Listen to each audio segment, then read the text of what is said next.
कुछ पिता सच के तरफदार हुआ करते थे। तुम कभी साहिबे किरदार हुआ करते थे।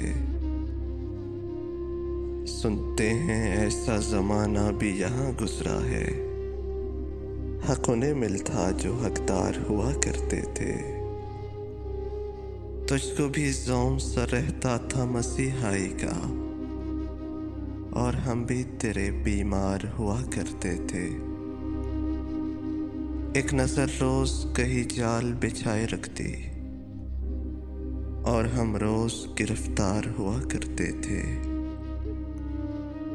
हमको मालूम था आना तो नहीं तुझको, मगर हमको मालूम था आना तो नहीं तुझको, मगर तेरे आने के तो आसार हुआ करते थे। इश्क करते थे फकत पासे वफा रखने को, लोग सचमुच के वफादार हुआ करते थे।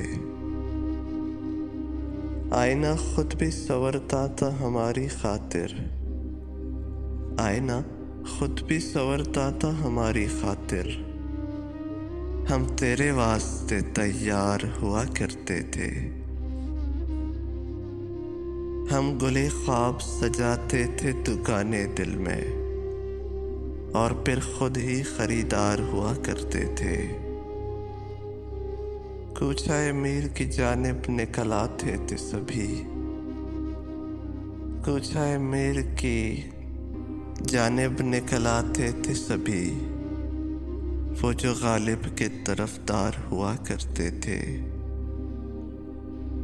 जिनसे आवारगी शब का भरम था वो लोग, इस बड़े शहर में दो चार हुआ करते थे। ये जो जिंदा में तुझे साए नजर आते हैं, ये जो जिंदा में तुम्हें साए नजर आते हैं, ये कभी रौनके दरबार हुआ करते थे। मैं सरे दश्ते वफा अब हूँ अकेला, वरना मेरे हमरा मेरे यार हुआ करते थे। वक्त रुक रुक के जिन्हें देखता है सलीम, वक्त रुक रुक के जिन्हें देखता है सलीम, ये कभी वक्त की रफ्तार हुआ करते थे। ये कभी वक्त की रफ्तार हुआ करते थे।